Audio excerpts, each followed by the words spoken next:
Good morning, students. In the previous class we had studied about trigonometry and some of its important formulae. Some of you were facing problems in accessing the link which I had attached in the description of the previous class. Sorry for the inconvenience. I have changed the settings. Now you all can access it easily. So let's move on to the next topic, which is differentiation. I would like to recall some of the things. Let's consider some equations having two variables x and y. Let's take an example.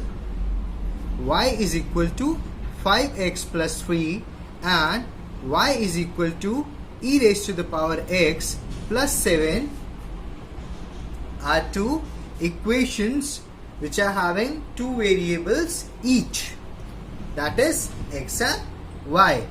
Now what do we observe over here? X is independent variable and y is dependent on x. This indicates that if we change the value of x, then y will change depending upon the function. So what we can infer from here, that y is dependent upon x. However, the value of x will not depend upon y, and that is the reason x is known as independent variable and y is known as dependent variable.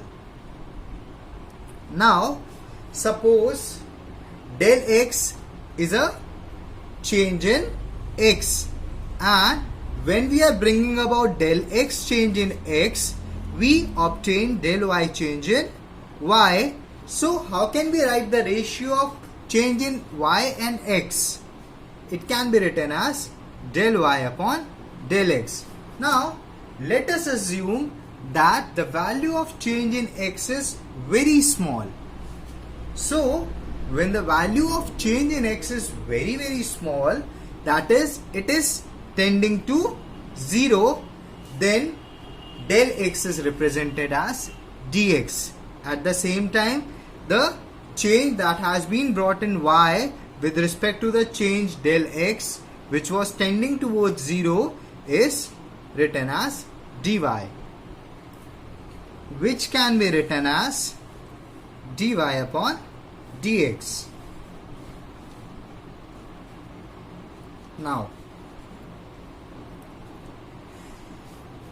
dy upon dx can also be represented as tan theta, since the slope of any graph is represented as change in y-axis upon change in x-axis. That is, we can write it as slope is equal to del y upon del x. Now if the change is very small, it can be written as dy upon dx. That is, if the change in x-axis is very small, tending towards 0, and we are taking it as dx, then the change in y will become dy, and hence the slope can be represented as dy upon dx. Now as you can observe over here in this graph also,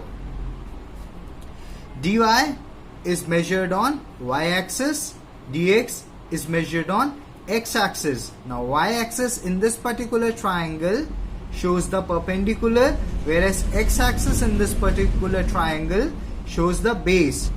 So we can also represent the ratio of y and x as tan theta, since tan theta is perpendicular upon base. Let's move further. Differential coefficients of some simple functions which we will be using in physics. First one, suppose that we have a function y is equal to x raised to the power n, then differentiating with respect to x on both the sides, we have dy upon dx. Now see over here, since we are differentiating y with respect to x, so it becomes dy upon dx. And since we are differentiating the RHS also, it will turn as nx raised to the power n minus 1, which is the general formula to differentiate an equation of the form y is equal to x raised to the power n. Let's see an example for better understanding. Suppose I give you a question, y is equal to x raised to the power 4, and I say you to differentiate it.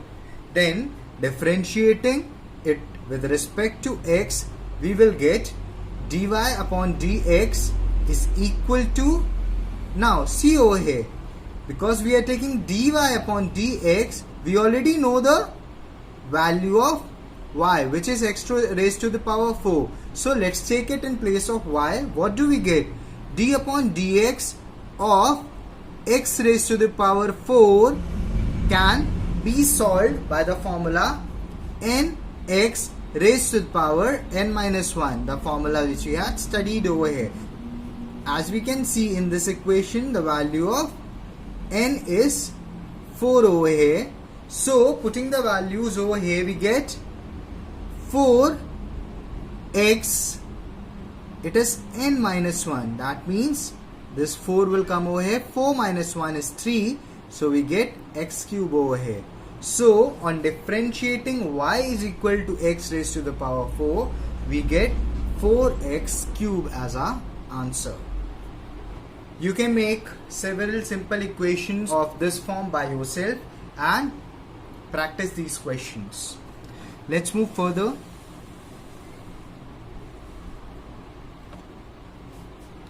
Suppose y is a constant. Whenever we differentiate a constant, we get the value 0.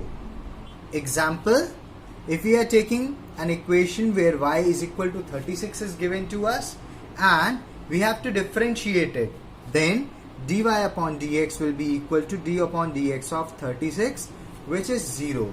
Now the constant can also be in form of symbols, like if we are said that a is a constant, then differentiate it with respect to x, then dA upon dx will come out to be 0 since a was a constant over there. Let's move on further.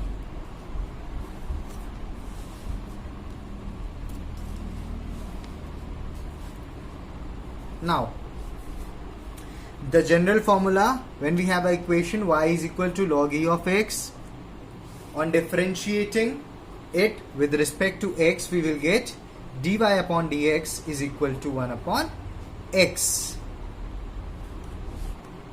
Y is equal to log a of x. Now, on differentiating it, we will get dy upon dx is equal to 1 upon x log a of e, which can also be written as 1 upon x log e of a. As we keep on moving further in physics, we will be talking about examples of all these forms. Now, we have differential coefficient of several trigonometric ratios. So, on differentiating sin x, we get cos x. On differentiating cos x, we get minus sin x. On differentiating tan x, we get sec square x. If the value of y is equal to x, then on differentiating we get dy upon dx. Since the value of y is x, so ultimately we will get dx upon dx, and the value of dx upon dx is 1. Let's move on further. Differential coefficients of products of two functions. Till now we were only talking about single functions. That is, we discussed about how we can differentiate a single function. What will we do if y is equal to a product of two functions? If y is a product of two functions and we have to differentiate it, the general formula for it is, we will write the first function as it is and differentiate the second function. Then we will put an addition sign and write the second function and multiply it with differentiation of first function. See over here, we have written the first function as it is, the differentiation of the second function plus second function into differentiation of first function. Let's see an example for this. Suppose that y is equal to x square plus sin x. Now if you observe, it can be split into two functions, that is x square and sin of x. Applying the above formula in this one, we can write it as the first function has been written as it is. As you can observe over here, the first function is x square, so we have written x square directly over here, and we are multiplying it with the differentiation of the second function as we had written in the general formula. We will put an addition sign, then we have to write the second function as it is. So second function in this one is sin x. We have written sin x as it is, and then differentiation of the first function. So d by dx of x square. When we move further, x square is written as it is. D by dx of sin x is cos x plus sin x. D by dx of x square is 2x, which can also be written as x square cos x plus 2x in sin x. I have a small advice for you. Please keep solving certain questions along with the classes. Otherwise, you may not understand the concept, or it may be possible that you may forget it. And this is something which will be required for entire physics that you study from here on, not just 11th and 12th, for your entire life till whenever you are studying physics. So please pay attention and keep on practicing. Let's move further. Next topic is differential quotient of two functions. We have already discussed about how we will differentiate when we have been given a product of two functions. Let's see how will we differentiate if we have quotient of two functions. As you can observe over here, y is equal to f1x upon f2x. That means we have ratio of first and second function over here. Suppose we write f1x as n and f2x as d. So how can we represent the general formula? Please have a look over here.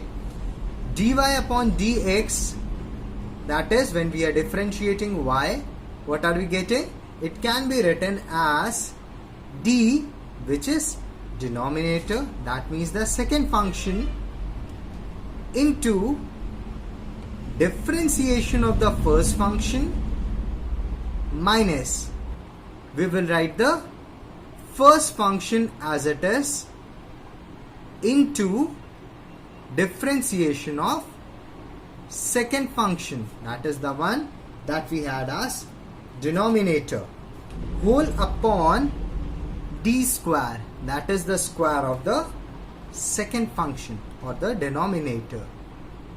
Let's see an example for better understanding. Suppose we have a question y is equal to sin x upon x square. So we are having two functions over here, that is sin x and x square.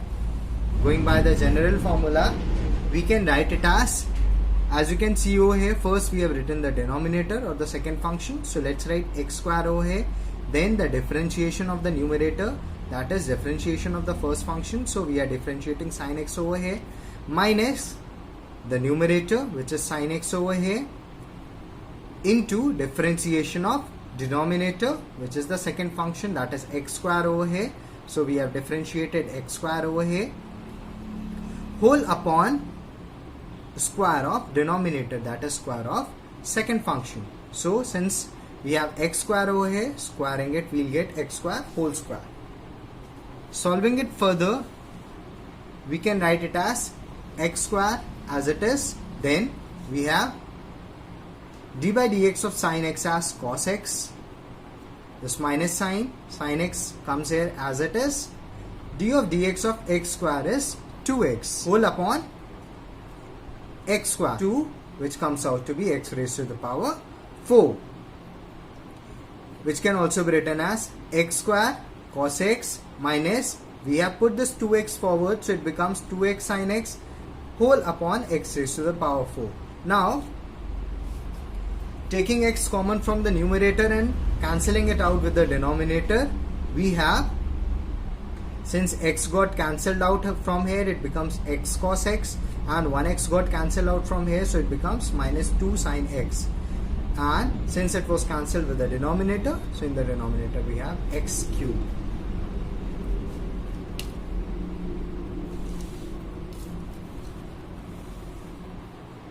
Let's come to the most important thing, that is, why are we learning these things, or why are we studying differentiation?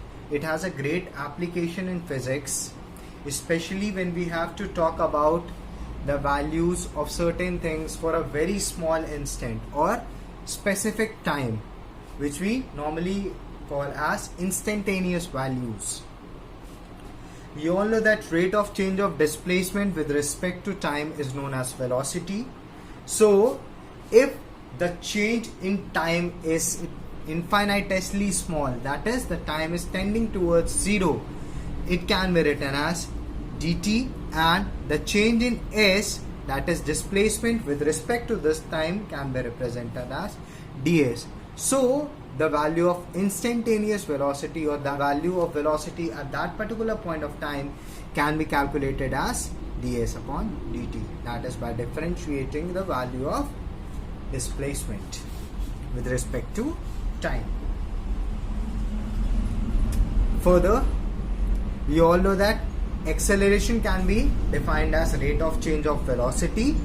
So, in the same manner like we did for velocity, the differentiation of velocity with respect to time will give us the value of acceleration.